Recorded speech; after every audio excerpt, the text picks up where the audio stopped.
You know that feeling when something goes too well? That's exactly what happened to us. Meeting in Loki. How did we get here? And why are we here? We are lucky. We're located in Loki. We were missing one single overflight permission. So question 1, how did we get there? Question 2, how we were gonna get out of there. The day before, we had come in from Khartoum via Damascene and then on to Lokichogio in Kenya. Beginning that you get lost in space and time, because yesterday we have been in Greece in Heraklion, having a nice dinner, and here now we are flying through southern Sudan, and a totally different landscape. Nothing populated over here. Martin wanted us to be careful concerning the runway. Losing a tire, or even worse, damaging the aircraft far away from home, can really ruin your day. Speed is checked, lower the gear. I'll fly by hand. You can do that, and I will read you the checklist. Thank you very much. Decent approach check. Landing date is received. Runway 17 is something over here. Altimeters set. 1013. Com nav SMS is set. More or less set. Safety harness checked. Backrest. Upright. Parking brake released. Runner trim checked, and the gear fire warning test already completed. Landing lights on. We are clear to land. Fuel selectors checked. Fuel pumps checked on. Okay.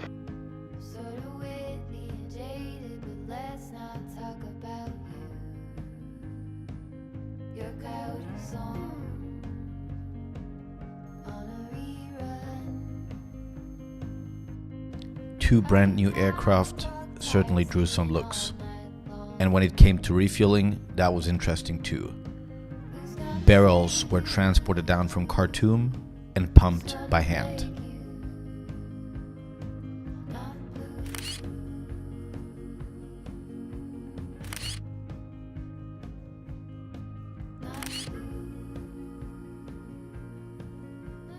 On the ground, we casually talked about the next destination, Lokichogio, northern Kenya. And then it hit me. I knew this place.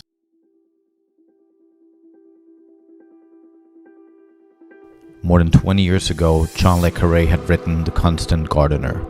Later, it was turned into a movie, and now we were about to land at the airport that played a vital role in the main character's last trip.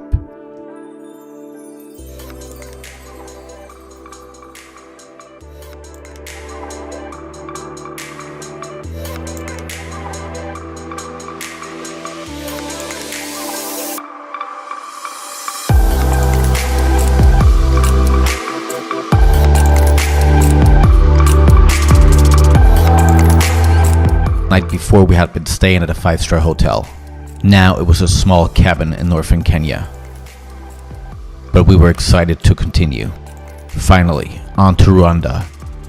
So early in the next morning, we got our bags, got back on a pickup truck, and made our way to the airport. And well, then this happened. Good. Now here in Lokichogio, or wherever we are, in the west of Kenya. Arrived here yesterday and thought that we're gonna depart early in the morning today. Nope.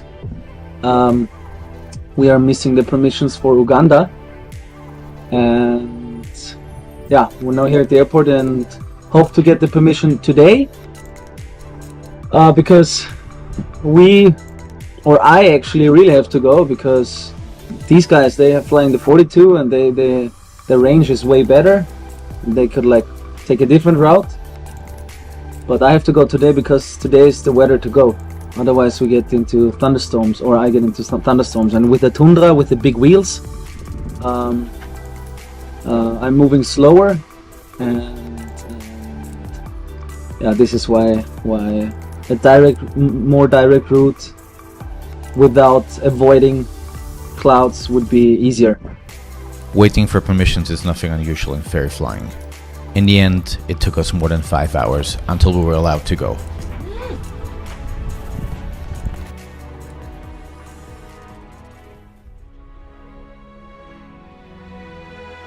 Sky Queen from Delta Romeo, 1 by 1, I get a clearance from Nairobi control. Yes, copy, Oscar Delta, Romeo. We were late, but not too late, and that's all that mattered on that day, to get the aircraft to Kigali. Romeo, runway 09, traffic wind 040, 10 knots, clear for takeoff. Clear for takeoff, runway 09, Oscar, Uniform Delta, Romeo. Oscar Echo Uniform Delta India to squawk 0530. 0530, Oscar Delta India.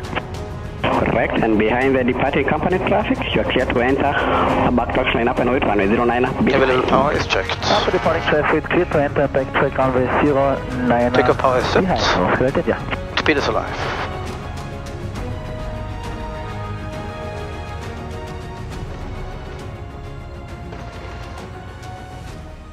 Knots, cross-checked. Okay, let's give it a go. Goodbye, Loki Chokyo. Goodbye, Loki Chokyo. It was nice, but we have different plans. Okay. Gear is up, speed's building nicely. There's a saying, Right. everything's a little bigger in Africa. And we found out that's true for thunderstorms and clouds as well. They were blocking our way to Uganda and further on to Rwanda.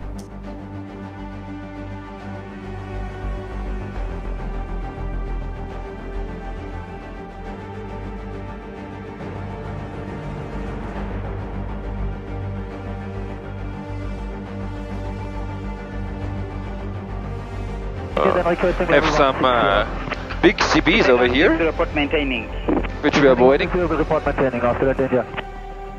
Again, the weather radar did its job. We found a way through the clouds, even if we got some rain and some ice on our wings.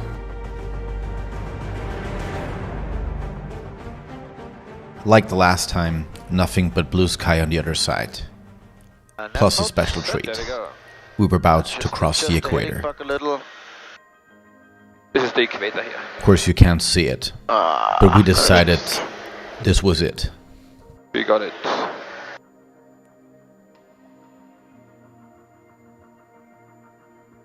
We were right overhead Lake Victoria, the second largest lake in the world and the largest one on the African continent. Estimate landing Kigali. Estimate landing is 1511. With thousands of miles behind us, we were only minutes away from landing in Kigali, Rwanda, our final destination. Kigali Tower, good day, Oscar Echo Uniform Delta Romeo 8000 maintaining inbound the field. Field is in sight for the visual approach.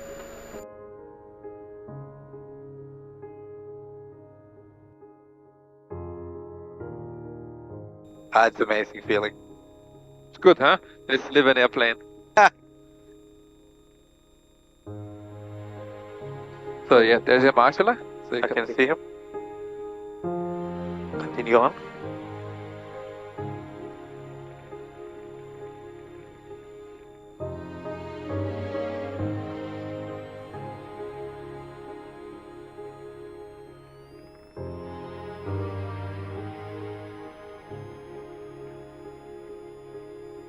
Reduce the power, not necessary.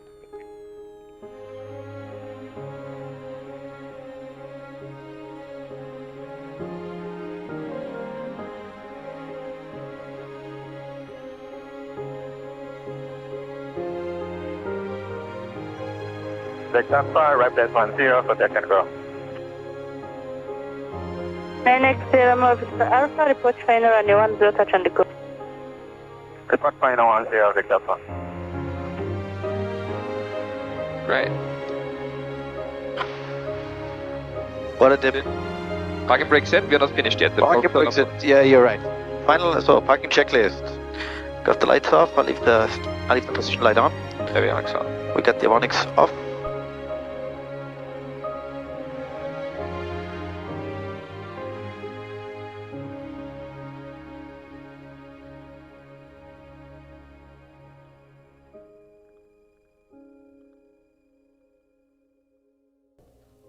Thinking back to that moment and walking away from that aircraft a last final time, I felt incredibly sad.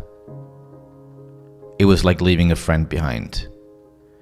But then again, I also felt incredibly proud to have been part of this epic trip. And our old friend would soon become a new friend to a new generation of African aviators. And that is the legacy we left behind on that day in Kigali.